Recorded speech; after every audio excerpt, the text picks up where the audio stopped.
বেরিয়ে পড়েছি, যাব দীঘার কিছু সাইট সিনের উদ্দেশ্যে। তো তার আগে পরে নেবো হালকা কিছু ব্রেকফাস্ট, দেন আমরা যাব। কোথায় কোথায় যাচ্ছি সম্পূর্ণটা তোমাদের সাথে শেয়ার করবো। চলো দেখতে যাবো আমরা ব্রেকফাস্টের উদ্দেশ্যে। আর আজকেরও ক্লাউডি একদম মানে ওয়েদারটা, কিন্তু হালকা হালকা একটা রোদ আছে, বেশ ভালো লাগছে দেখতে। দেখো পুরো মানে মেঘগুলো যেন জমে আছে।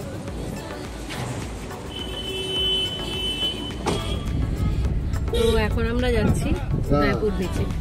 তো দেখা যাক ওখানে কি আছে না আছে। আমি তো কখনো যাইনি উদয়পুর, তো এটা হচ্ছে ফার্স্ট টাইম উদয়পুর যাওয়ার এক্সপিরিয়েন্স। সবটাই তোমাদের সাথে শেয়ার করব।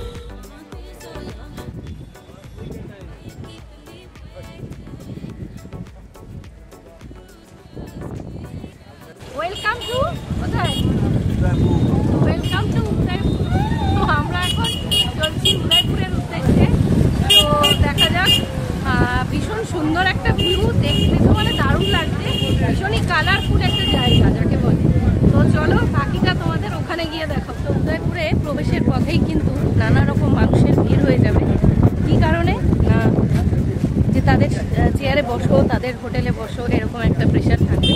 তো অবশ্যই তোমরা তোমাদের পছন্দ মতন সি বিচে গিয়ে নিজেদের পছন্দ অনুযায়ী তারপরেই কিন্তু যাবে। আর চারিদিকের ভিউটা তো ভীষণ সুন্দর।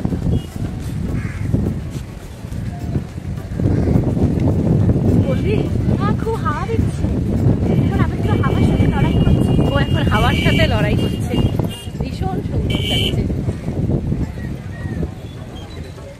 দিগন্ত বিস্তৃত নীল সমুদ্রের ওপর নানা রকম রং বেরঙের কাপড়ের হাতছানি, মেঘের হাতছানি আর সুন্দর ঝাউবনের মধ্যে দিয়ে রক্তিম সূর্যের আলো এবং সোনালী বর্ণের সেই সি বিচ অপূর্ব লাগছে।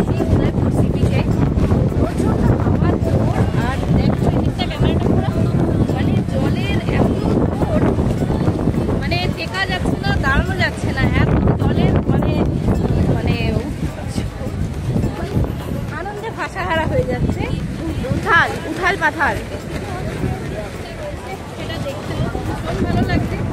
আর হচ্ছে এইদিকে সি বিচের সামনে যেই ছাতা নিয়ে যেগুলো বসে, সেগুলো আপাতত এখনো বসেনি। আচ্ছা তোমাদের একটা কথা বলি, দীঘাতে তো সমুদ্র তোমরা অনেকেই ভালোবাসো। দীঘার সমুদ্রের পাশাপাশি এইরকম ঝাউবন তোমরা কারা কারা পছন্দ করো? দীঘাতে কিন্তু ওল্ড দীঘাতে আগে যেটা ছিল, বা দীঘা মানেই কিন্তু এইরকম ঝাউবনের সমাহার। তো সেই জিনিসটা কিন্তু আস্তে আস্তে লুপ্ত হয়ে যাচ্ছে।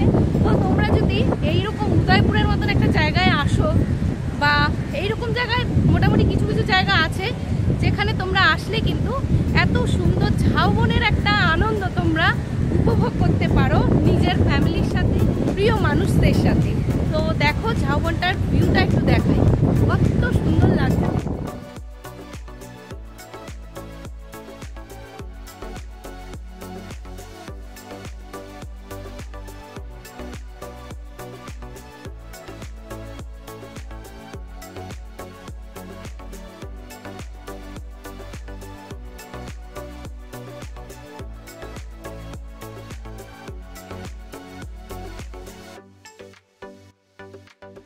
এই উদয়পুর সি বিচটি নিউ দীঘা থেকে মাত্র 2 কিলোমিটার দূরে অবস্থিত।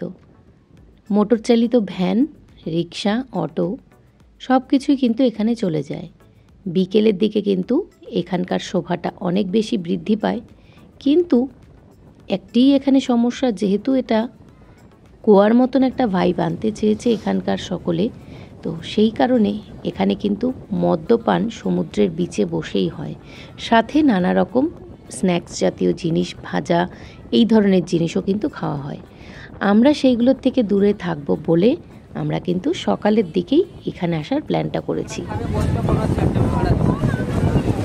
আচ্ছা, বসাটা ফ্রি, আর ভাজা টাজা যা আছে এগুলো খেতে হবে। আচ্ছা, এমনি যদি কেউ বসতে চায় বসতে পারবে না? আচ্ছা, আর কি কি পাওয়া যায় এখানে? কি কি মাছ পাওয়া যায়? এগুলো কি মাছ?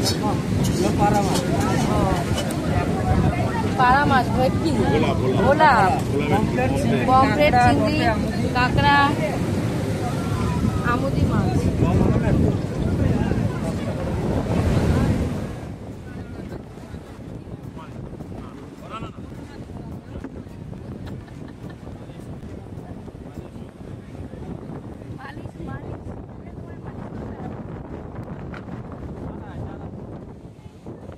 ঠান্ডা ঠান্ডা গ্লাসে কোল্ড ড্রিঙ্কস নিয়ে সাথে হচ্ছে নানা রকমের মাছ ভাজার খাওয়ার যে উপভোগ করার যে আনন্দটা, সেটা ছিল দারুণ।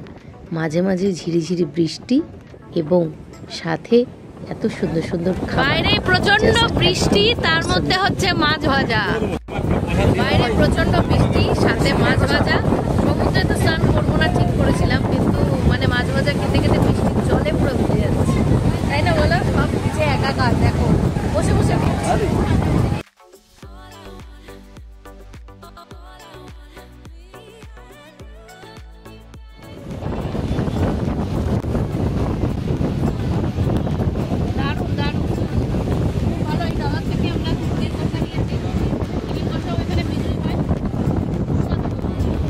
নীল বিস্তৃত আকাশের ওপর রঙিন পালকের মতন উড়ে চলা কাপড়ের নিচে বসে সুন্দর খাবার দাবার খেতে খেতে সমুদ্রের জলে পা ভেজাতে ভেজাতে আমাদের এই উদয়পুরের খাওয়া দাওয়া ঘোরা সমস্ত কিছুই ছিল বেশ আনন্দদায়ক।